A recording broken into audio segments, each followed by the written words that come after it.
Que le Seigneur Dieu vous bénisse abondamment. Amen. Et je vous salue par ce message tiré du livre de Code. C'est prêché par Frère Branham en 1954. Et ça, c'est la question-réponse numéro 2, paragraphe 28. Il dit, écoutez attentivement, alléluia. Écoutez attentivement, parce que nous ne sommes pas seulement à la fin de l'année, mais nous sommes à la fin des temps. Alors, écoutez ce qu'il dit. Il dit, dans question et réponse, paragraphe 28, question et réponse numéro 2, prêché en 1954. Il dit, le pécheur doit subir le jugement. Et il n'y aura pas que ce jugement-ci. C'est comme un cercle ou un arc-en-ciel qui entoure le monde et qui est formé par le sang de Christ. Tant que vous êtes ici, à l'intérieur, si Dieu pouvait regarder la terre dans l'état où elle se trouve ce matin, autrement qu'à travers le sang de Christ, il la détruirait à l'instant même. Il serait obligé de la détruire, certainement. Il serait obligé de le faire. C'est de là que viennent les jugements. Que Dieu vous bénisse. Amen. Vous pouvez vous asseoir. Le message que je partage avec vous ce matin, je l'intitule « Le respect ». Alléluia. Le respect. Frère Branham avait prêché là-dessus. Le respect. Et j'ai pris mon sujet dans 1 Pierre chapitre 2, versets 15 à 17. Et qu'est-ce que la parole dit? Car c'est la volonté de Dieu qu'en pratiquant le bien, vous réduisez au silence les hommes ignorants et insensés. Étant libres, sans faire de la liberté un voile qui couvre la méchanceté, mais agissant comme des serviteurs de Dieu, honorez tout le monde, aimez les frères, craignez Dieu, honorez le roi. Que Dieu bénisse sa parole. Tout à l'heure, nous avons chanté un chant « Plus près de toi ». C'est formidable. Mais si vous voulez être plus près de Dieu, vous devez commencer par avoir le sens du respect. Alléluia. Le respect fait partie intégrante de la vie de Dieu et de votre excellente adoration. Si vous manquez le respect dans votre vie, alléluia, je suis désolé de vous le dire comme ça, vous ne verrez jamais Dieu. Le respect est égal à la crainte de Dieu dans votre cœur. Et Dieu exige le respect sur tous les plans. Je ne peux même pas me permettre de vous donner quelques exemples. Tout ce que je peux vous dire, c'est sur tous les plans. Que vous soyez grand ou que vous soyez petit, Dieu vous exige le respect. Que vous soyez pauvre ou que vous soyez riche, Dieu exige le respect. Que vous soyez spirituel ou non, Dieu exige le respect envers tout le monde. Si vous ne vous exécutez pas, Dieu s'occupera de votre cas. Si vous ne vous exécutez pas, la société s'occupera de votre cas. C'est pourquoi souvent, vous voyez des policiers qui donnent des amendes. Alléluia. Si vous ne vous imposez pas le respect, même la nature elle-même s'occupera de vous. Pourquoi la nature s'occupera de vous? En ce moment, Dieu est au repos. Il a tout fait et il se repose. Et il veille sur le développement spirituel de tout un chacun de nous. Alors, il a donné une responsabilité à la nature de s'occuper de vous. Si vous manquez, si vous venez à manquer à l'une de ces paroles, c'est pourquoi vous allez voir certaines personnes avec toutes les précautions qu'elles ont prises, il y a le palu. Vous voyez certaines personnes avec tout leur confort matériel, il y a le cancer qui les ronge dedans. Il y a toujours une cause. Alléluia.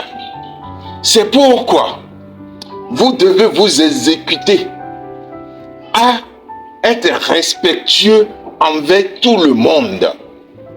Alléluia. Et c'est pourquoi Frère Branham a prêché sur le respect. Et c'est pourquoi Dieu l'a choisi. Parce que si vous regardez tout au long de sa marche, il a toujours respecté tout le monde. Dieu l'a choisi parce que d'abord, il a, alléluia, il a cette habitude qui est ancrée en lui. Vous devez être un homme respectueux. Vous devrez être un homme, une femme respectueuse. Et vous devez être quelqu'un qui cherche Dieu. Ne vous contentez pas seulement à ce que, oui, Dieu m'a appelé, je suis élu. Non. Dieu a appelé Frère Branham et c'est un élu. Vous êtes un élu. Mais il était dans l'obligation de chercher encore Dieu. Chercher encore la face de Dieu. Amen. Donc, le respect est une exigence de Dieu sur tous les plans. Et Dieu aime les personnes respectueuses. Maintenant, je vais prendre deux petits exemples. Allons directement dans le jardin d'Éden. Lorsque Caïn a assassiné son frère Abel et que Dieu est venu le voir à ce sujet, à ce propos, écoutez ce qu'il dit à Dieu. Suis-je le gardien de mon frère? Alléluia. Voilà un manque de respect. Je ne vais pas m'attarder là-dessus. Écoutez ce que Dieu lui a dit, malgré qu'il a manqué du respect à Dieu. Écoutez ce que Dieu lui a dit. Vous pouvez lire dans votre Bible. Dieu lui a dit, mais fais comme lui. Vous voyez, Dieu ne l'a pas suivi. Dieu est resté droit dans ses bottes. Parce que le manque de respect ne fait pas partie de sa vie. Lui, il peut dire ce qu'il veut. Mais lorsque Dieu s'est adressé à lui, Dieu a dit, mais fais comme lui. Ça, c'est la considération. Celui qui te conseille te considère. Parce qu'il veut ton bien. Poursuivez toujours le bien. Alors, vous tendez à être comme Christ. Maintenant, allons à Golgotha. Jésus-Christ était à la croix avec deux voleurs. Amen. Celui de la gauche dit, sauve-toi et sauve-nous. Sauve-toi et sauve-nous, si tu es le Fils de Dieu. Voilà un manque de respect et un manque de considération. C'est mauvais. Vous ne devrez pas parler ainsi. Celui de la droite analyse la demande de celui qui est à gauche. Et il dit à son ami, écoutez attentivement.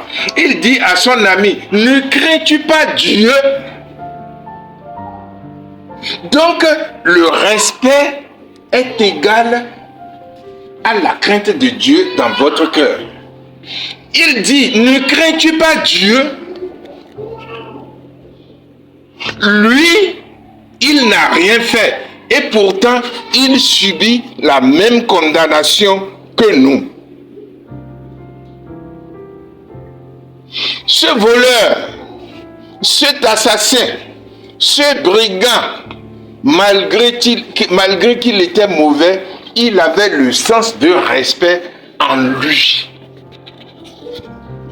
Si vous continuez la lecture dans votre Bible, vous allez voir que Dieu, Jésus-Christ, l'a récompensé immédiatement.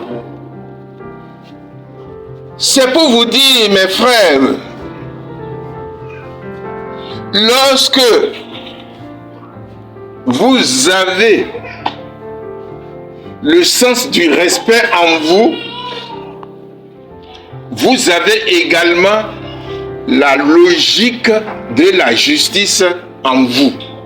Vous avez la logique de la considération en vous. C'est la preuve que vous êtes un être ou une femme spirituelle. Et que Dieu peut compter sur vous. Et il peut vous confier une responsabilité spirituelle. Voilà pourquoi ce Dieu avait confiance en Frère Branham. Il sait qu'après tout, il va chercher la vérité. Parce qu'il ne suffit pas d'être appelé.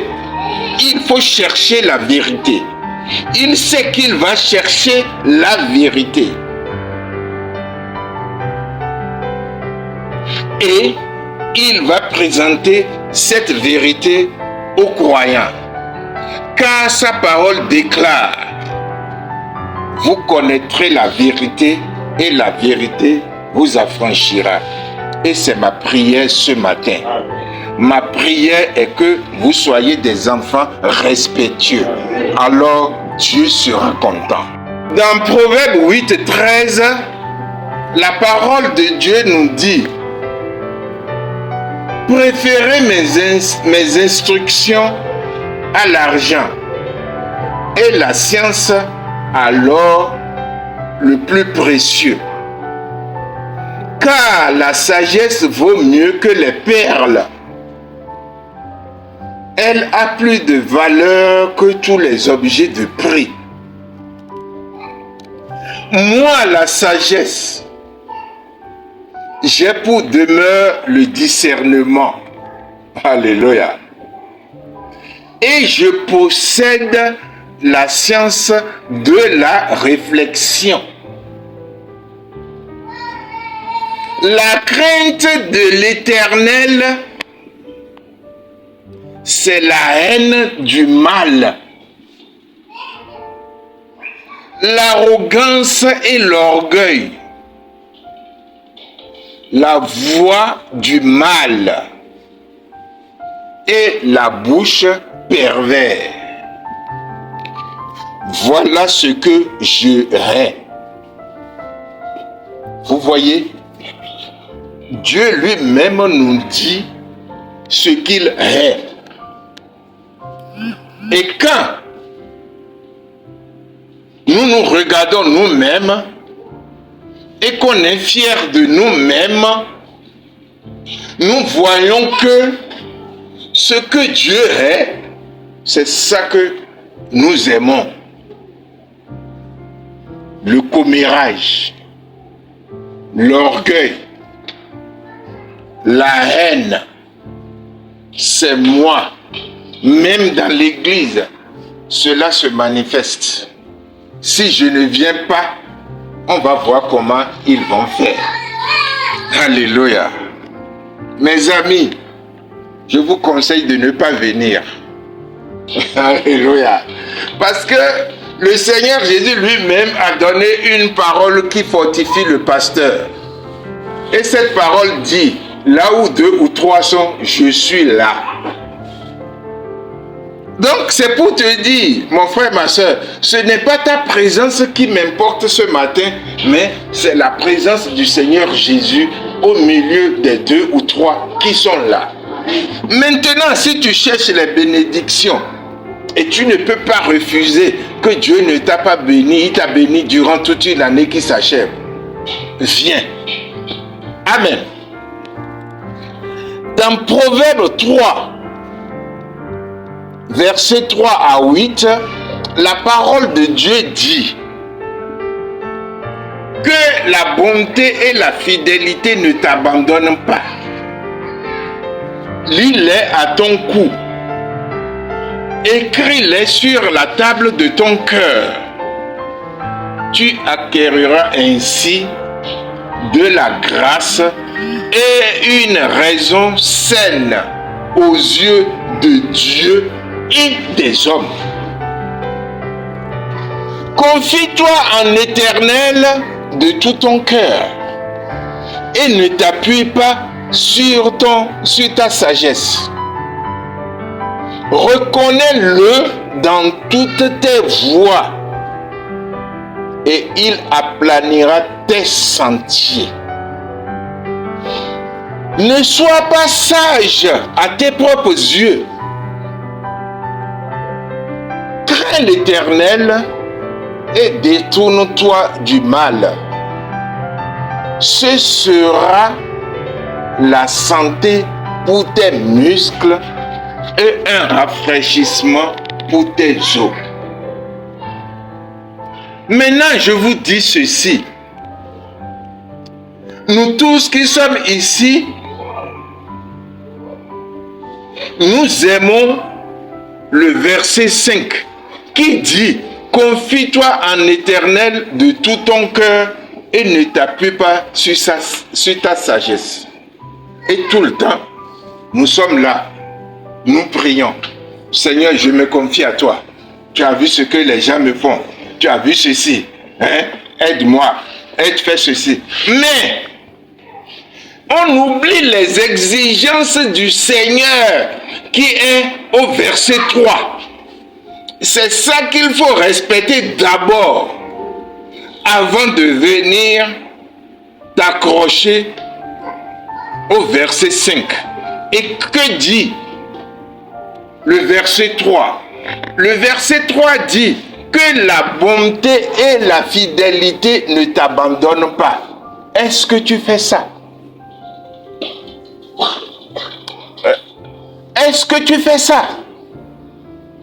Que la bonté et la fidélité ne t'abandonnent pas. Lis-les à ton cou. Écris-les sur ton cœur. Voilà ce que tu dois commencer par faire d'abord avant de t'accrocher au verset 5 qui dit « Confie-toi en l'Éternel de tout ton cœur ». Dieu n'est pas dupe. Vous voyez, parce qu'on comprend mal la parole, on exploite mal tout ce qu'il y a dans la parole. Dans 2 Corinthiens chapitre 7, verset 1, la parole de Dieu nous dit « Ayant donc de telles promesses bien-aimées, purifions-nous de toute souillure, de la chair et de l'esprit, en achevant notre sanctification dans la crainte de Dieu. » Cela me fait dire que les chrétiens, les croyants ou les croyantes qui pensent que parce que Jésus-Christ a tout fait, ils peuvent vivre comme ils veulent, c'est le lieu de leur dire qu'ils sont des menteurs. Et la parole dit, la parole de Dieu dit, l'Éternel dit que ma parole soit vérité et que celle des hommes soit mensonge. Et sa parole dit ici, dans 2 Corinthiens 7, 1, ayant donc de telles promesses bien-aimées, purifions-nous de toute souillure, de la chair et de l'esprit, en achevant notre sanctification dans la crainte de Dieu. Donc, mon ami, la sanctification est une obligation. Et la parole de Dieu nous dit, sans la sanctification, nul ne verra le Seigneur. À toi de choisir. Dans Deutéronome 10, 12 à 13, la parole de Dieu nous dit, l'Éternel me dit, lève-toi, va, marche à la tête de mon peuple, qu'ils aillent prendre possession du pays que j'ai juré à leur père de leur donner. Maintenant, Israël, que te demande l'Éternel, ton Dieu, si ce n'est que tu craignes Dieu. Et la même question vous est posée ce matin. Qu'est-ce que Dieu vous demande si ce n'est de le craindre? Alléluia. Et il continue, si ce n'est que tu craignes Dieu, ton Dieu, afin de marcher dans toutes ses voies, d'aimer et de servir l'Éternel ton Dieu de tout ton cœur et de toute ton âme. Amen. Même si vous ne le dites pas, je dis Amen. Et il dit au verset 13, si ce n'est que tu observes les commandements de l'Éternel et ses lois que je te prescris aujourd'hui, écoutez la fin, aujourd'hui, afin que tu sois heureux. Maintenant, je pose la question aux gens qui veulent être heureux ou qui pensent être heureux sur la base de leur intelligence. Je leur demande de s'examiner eux-mêmes. Parce que Dieu ne ment pas. Au verset 14, il dit, voici à l'Éternel ton Dieu appartiennent les cieux et les cieux des cieux, la terre et tout ce qu'elle renferme. Amen. Vous voyez, ne cherchez pas des arguments pour ne pas adorer Dieu en esprit et en vérité. Parce que nous nous approchons d'une année et Dieu, dans son amour et dans sa miséricorde, vous a gardé, vous a préservé, malgré votre manque de respect à son égard et à l'égard de sa parole. Est-ce qu'il mérite ça? Non. Nous ne sommes même pas capables de payer le prix que nous pouvons payer. Et il a dû envoyer son Fils unique. Alors, est-ce qu'il mérite ça? Non. Dans nos églises, nous murmurons. Nous murmurons sur nos maris. Nous murmurons sur nos femmes. Est-ce que c'est ça être Christ? Non. Mes amis, repentez-vous, sinon vous périrez. Dans Ecclésiaste 12, 7 à 8, la parole de Dieu dit: avant que la poussière retourne à la terre comme elle y était, et que l'esprit retourne à Dieu qui l'a donné. Vanité des vanités, dit l'Ecclésiaste. Tout est vanité. Mes amis, nous sommes venus au monde sans rien. Nous retournerons sans rien. Que nous soyons pauvres, que nous soyons riches, à la fin de toutes choses, il va nous rester juste à peine 2 mètres carrés. Alors, pourquoi ne pas donner aujourd'hui le respect à Dieu, le respect à l'autorité, le respect à l'autorité spirituelle, le respect à l'autorité sociale, le respect à le respect sur tous les plans. Pourquoi? Parce que c'est la seule chose que vous pourrez amener demain. Demain là, c'est le jour où vous allez quitter cette terre. C'est avec ça que vous allez vous présenter devant Dieu. Parce que tu dois dire à Dieu, toi-même, tu feras ton rapport. Le rapport de ton pèlerinage sur cette terre. Tu dois faire ce rapport. Chacun de nous doit dire à la fin ce qu'il a fait de ce temps que Dieu t'a donné à passer sur la terre. Parce que voilà une année qui finit.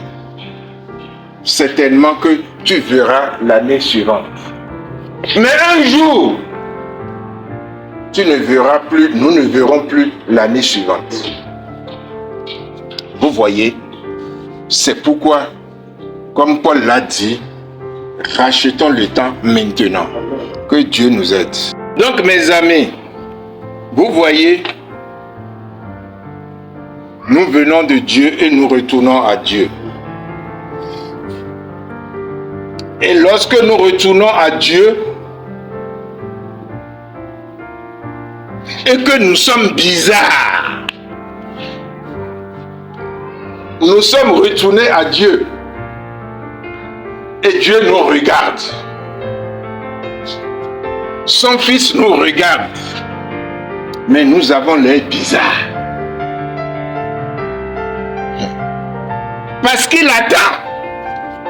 Il attend que son Fils dise quelque chose avant que tu ne rentres. Et les deux te regardent, tu es bizarre. Amen.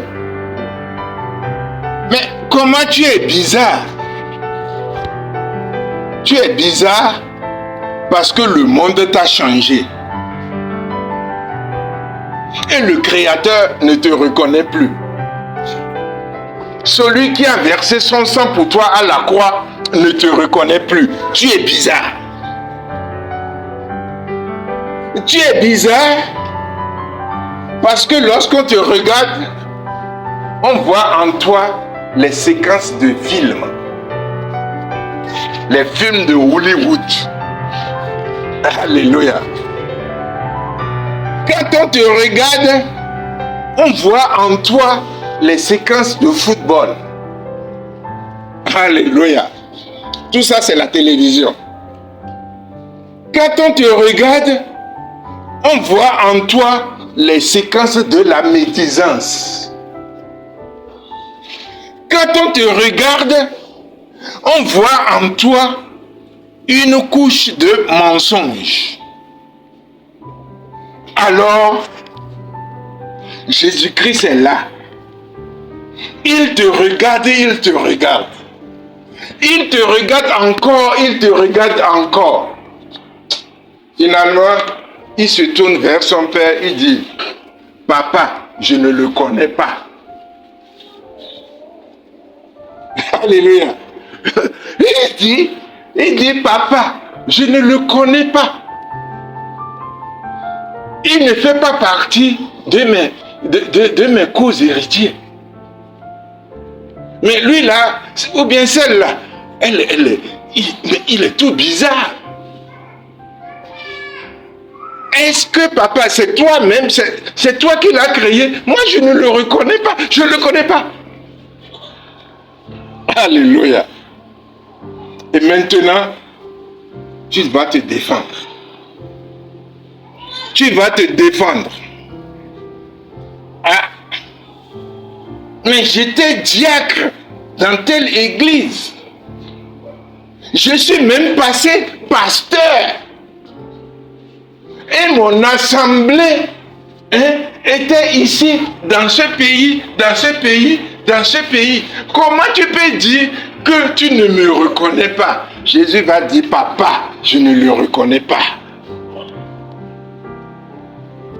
Je me rappelais même, lorsque je travaillais, avant que je n'étais pasteur, j'ai toujours payé ma dîme. Jésus va dire, papa, je ne le reconnais pas. Et je paye même la dîme des dîmes.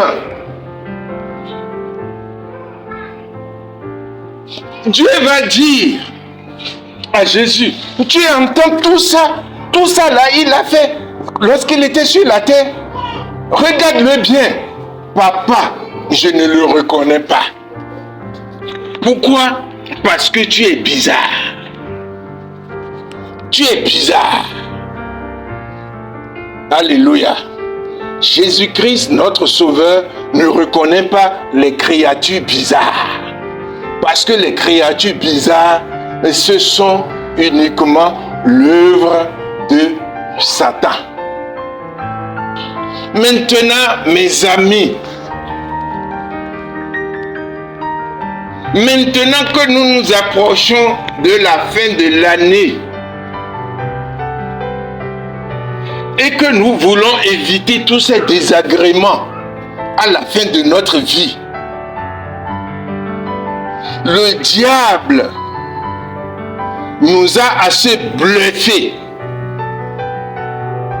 Je vous prie de vous réveiller. Réveillez-vous en cette fin d'année. Réveillez-vous. Réveillons-nous. Car, comme Paul l'a dit, nous sommes armés. Alors rachetons le temps. Rentrons à nous-mêmes et dire au diable, c'est fini. Tu m'as assez souillé. Ce n'est pas toi qui m'as créé. Je viens de Dieu et je dois retourner à Dieu. Alléluia. Et quand vous parlez comme ça, il dresse les oreilles. Parce que le diable, il a de grandes oreilles. Il dresse les oreilles pour dire, mais qu'est-ce qu'il m'amène celui-là? Et pourtant, il m'appartenait depuis des années. Quand vous commencez par parler comme ça, alléluia, Jésus-Christ est content. Dieu est content. Parce que vous venez de comprendre que vous avez le droit, vous avez le pouvoir de la restauration en vous. Et ce pouvoir absolu de la restauration, alléluia, vous l'avez en vous. Dieu l'a placé en vous. Et vous n'en avez jamais fait usage. C'est maintenant qu'il faut en faire usage. Alléluia. Et ce pouvoir de la restauration se trouve en tout un chacun de nous ce matin. Ne permettez pas que le diable vous bluffe. Un jour, le patriarche Abraham avait peur, au nom de Jésus-Christ, que Dieu détruise la peur en vous. C'est un ingrédient que le diable met en vous pour vous maîtriser. Que Dieu détruise la peur en vous. Et le diable a injecté la peur dans le patriarche Abraham. Parce que toujours, à cause de la peur, ils ont peur. Ils veulent aller en Égypte. Et en route, il lui a dit, écoutez très bien, en secret, Sarah ma chérie, alléluia, là où nous voulons rentrer là, ne dis jamais à quelqu'un que je suis ton mari, mais dis que je suis ton frère. Alors que Frère Branham nous a dit, quelle que soit la situation, dites la vérité, quel que soit ce qui va se passer. Donc, ils ont conclu.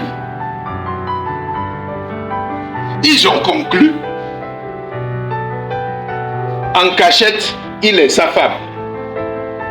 Devant tout le monde, il est son frère. Et lorsqu'ils sont rentrés en Égypte, le diable a dit, ok, eux-mêmes, ils ont conçu un plan pour que je travaille. Et Sarah, la Bible dit qu'elle était très belle de figure. Elle n'est pas comme nos soeurs là, hein, qui achètent leur beauté dans les grands marchés là. Non. Elle était très belle de figure. Et dès qu'elle est rentrée en Égypte, ils sont allés la vanter au roi. Lui n'a même pas besoin de faire la cour à la fille. Vous voyez les voleurs? Et immédiatement, ils l'ont enlevé, ils l'ont amené dans le palais du roi. Et le roi était content. Il vient de gagner une belle femme. Alléluia. Toutes les filles de Dieu sont très belles, mais tu ne peux pas les gagner facilement. Et maintenant, Dieu a pris en main, puisque Abraham ne voulait pas faire usage de ça, de ce pouvoir de restauration qu'il a placé en Adam, puisqu'il ne veut pas en faire usage, Dieu lui-même est venu et il a pris la situation en main. Alléluia. Et directement, il a donné un songe à ce pauvre roi, à ce roi adultère. Il lui a donné un songe. Il dit dans le songe, redonne, alléluia, l'œuvre de la restauration est puissante. Il dit dans le songe, redonne à cet homme sa femme. Alléluia. Maintenant, Dieu, lui, il ne prononce plus le mot frère, ni le mot sœur. Redonne à cet homme sa femme, parce qu'il est prophète. ce n'est pas fini. Va, il n'a qu'à prier pour toi. Sinon, toi et ton pays, vous êtes foutus. Il s'est réveillé. Non, continue de dormir. Il s'est réveillé. Il dit, appelez-le-moi. Mais tu es qui? Abraham dit, oh, je ne sais pas. Mais ton Dieu là, il est qui? Abraham dit, je ne sais pas. Tout ce que je sais, lorsque je sortais, il a dit, maudit soit celui qui te maudit, béni soit celui qui te bénit. Point barre. Et le roi dit, redonnez-lui sa femme. Vous aviez vu le pouvoir de la restauration? Le pouvoir de la restauration fait en sorte que le diable ne peut jamais rien vous voler. Parce que vous êtes les seuls détenteurs de ce pouvoir. Il dit, redonne-lui sa femme. C'est un prophète. Mais qu'est-ce que tu nous as fait ainsi? Alléluia. La fin de l'histoire, Abraham était obligé de prier pour lui. Et le roi Abimelech lui a dit, prends tout ce que je t'ai donné, prends, vas-y, mon pays est devant toi. Alléluia. Le pouvoir de la restauration est le pouvoir absolu de l'Éternel, Dieu Tout-Puissant, Créateur du ciel et de la terre, qu'il vous a donné pour combattre le diable sur cette terre. Faites-en usage en cette fin d'année et dites à Dieu, alléluia, je viens maintenant, et dites à Satan, tu n'as plus aucun droit sur moi, je retourne vers mon Père, parce que je dois retourner vers mon Père, et en retournant, il doit constater que tel qu'il est, tel je suis. Que Dieu vous bénisse. Prions. Merveilleux, merveilleux, Jésus est pour moi, conseiller, Dieu puissant, prince de la paix. Il me garde, il me sauve de tous mes péchés. Merveilleux est mon sauveur, mon Dieu, mon roi. Merveilleux Père, nous te louons, nous t'adorons, nous te rendons gloire.